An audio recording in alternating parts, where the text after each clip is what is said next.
Hey guys, let's get more news about Warriors, but first don't forget to subscribe and leave greetings fellow fans. In today's video I bring a lot of updates, so don't forget to subscribe to our channel. The Warriors missed a chance to enjoy a week off by securing a direct playoff spot after losing to the Clippers. They are now heading into the play-in tournament. Their next challenge is against the Grizzlies. In this analysis we'll cover the post-game comments made by a team spokesperson along with insights from the press briefings. Several key players didn't participate, and will also address the absence of a young player, as explained by the coach. This video serves as a detailed morning roundup.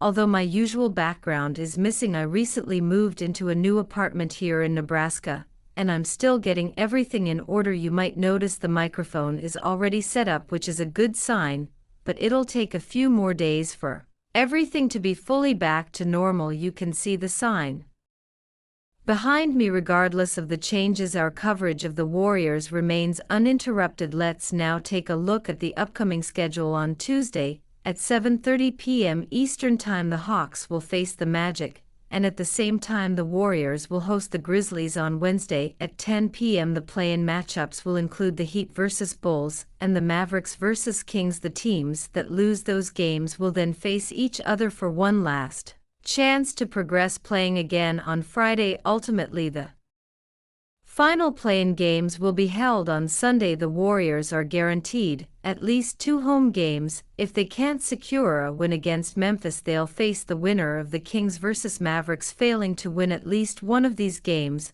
would make their playoff chances hard to justify. When considering their possible opponents, it's important to clarify the scenarios. The Warriors would initially face a team from Texas. If they lose that game, their next challenge will come from Oklahoma City. Had they beaten the Clippers, their opponent would have been a team from Los Angeles. Personally, I feel more comfortable entering the play-in tournament. The matchup against Memphis seems more favorable than taking on a Los Angeles team in a best-of-7 series. If the Warriors do go on to face the Texas team, a 7-game series might actually benefit them. While that team has beaten the Warriors a few times this season, the Warriors have also claimed victories defensively. The Texas team has issues, and I believe our bench has more depth and offensive weapons to exploit. The Los Angeles squad, led by superstars, presents a matchup most would rather avoid.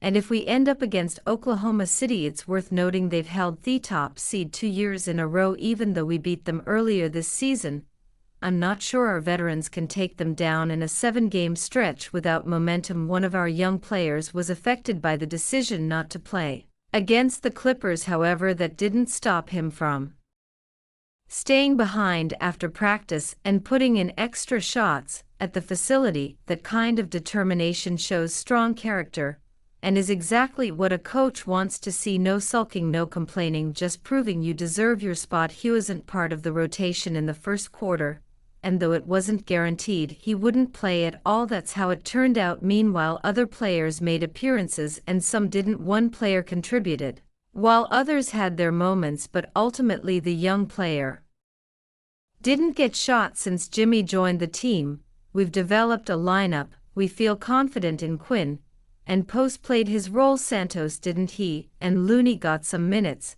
and Moody stepped up. I'm referring to players like Jimmy, Steph, and Draymond. Kuminga, however, didn't see the floor. We've become a cohesive group since Jimmy's arrival. Santos once again wasn't used, despite being our top plus-minus contributor over the past 2 months. In Game 7, the most crucial of a season, he didn't play. That may be seen as a coaching misstep. While tightening the rotation during the playoffs is common, the players who got you here should be trusted to perform in the playoffs. Matchups are everything. Players come in and out of the rotation. I believe Kuminga should have played against Memphis, especially on defense, as they have players he can guard effectively. It was noted that Jimmy has played heavy minutes at the 4, which overlaps with Kuminga's position during Kuminga's injury absence. We had a 17-game win streak. The ideal lineup may be Jimmy, Jonathan, and Draymond, although it's not a perfect fit. Many fans question Kuminga's absence. The truth is he's not part of the rotation the coach currently believes will lead us to victory against Clippers. Warriorstrade bounded 42-25. Do you really think Kuminga couldn't make plays in the paint? That's tough to accept. The coaching staff makes the calls, and it's clear they're experimenting with certain combinations. Kuminga can impact the paint and has its standout games. He just needs to be ready. As for the game itself, it was a high contest between two top NBA teams. The execution was excellent, and the stars shined. We played competitively, though we struggled with defensive rebounds and gave up key turnovers. Some coaching decisions didn't deliver the expected outcomes. Now we're forced to participate in at least one or two play-in games or risk elimination. Can this veteran squad handle the grind? Do they have the energy to go all the way without a week of rest? I believe we'll be fine in the playoffs, especially with no back-to-backs. We just need to make it there first. We're not maxed out, we're elite athletes ready to go. We've worked all year for this moment. I'm not undermining our veteran experience, we value them greatly, but we're not at the finish line yet. I mentioned the play-in. While everyone was focusing on the playoffs, the positive here is the lack of consecutive games, allowing time for recovery. But think about the logistics. Starting at home and then flying to Houston takes 3 and 12 to 4 hours from San Francisco. The Lakers, with a shorter initial flight, would still need to travel to Minnesota.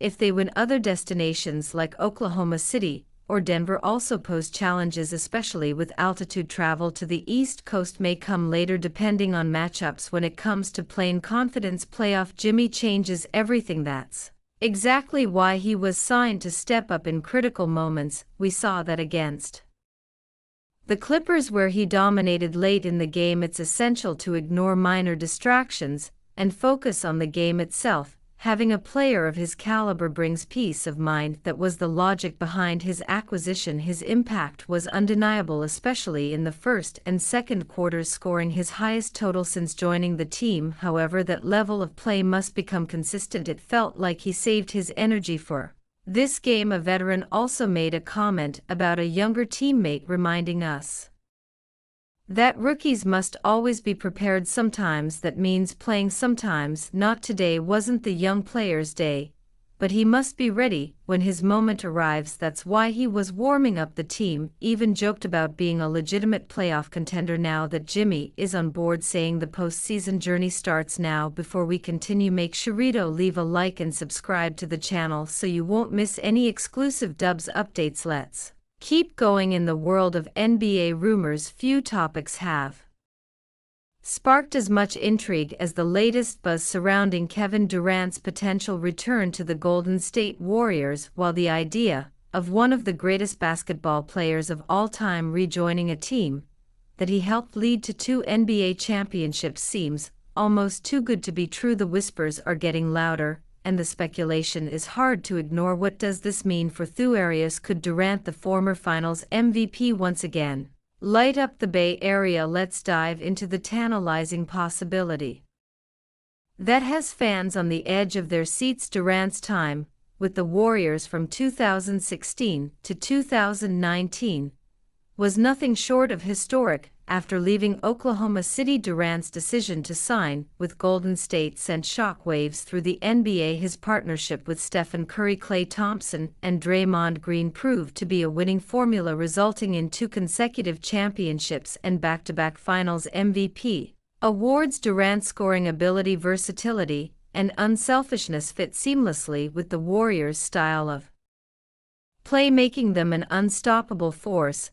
But after an Achilles injury in 2019, Durant's journey took him to the Brooklyn Nets and eventually the Phoenix Suns. Now rumors suggest that Durant could be eyeing a return to the team where he experienced some of his best years. Why would Durant consider such a move? After all, he's already experienced success elsewhere, including leading the Suns to significant wins. But the allure of the Warriors system, with its emphasis on ball movement, team chemistry, and championship pedigree, is hard to resist. The Warriors, despite their recent struggles, still possess the core pieces that made them a dynasty. The possibility of reuniting with Curry, and Thompson, two of the best shooters in NBA history, could reignite Durant's championship ambitions. There's also the undeniable synergy between Durant and head coach Steve Kerr, who managed to bring out the best in him during their time together. On the other hand, the fit isn't as straightforward as it seems. The Warriors'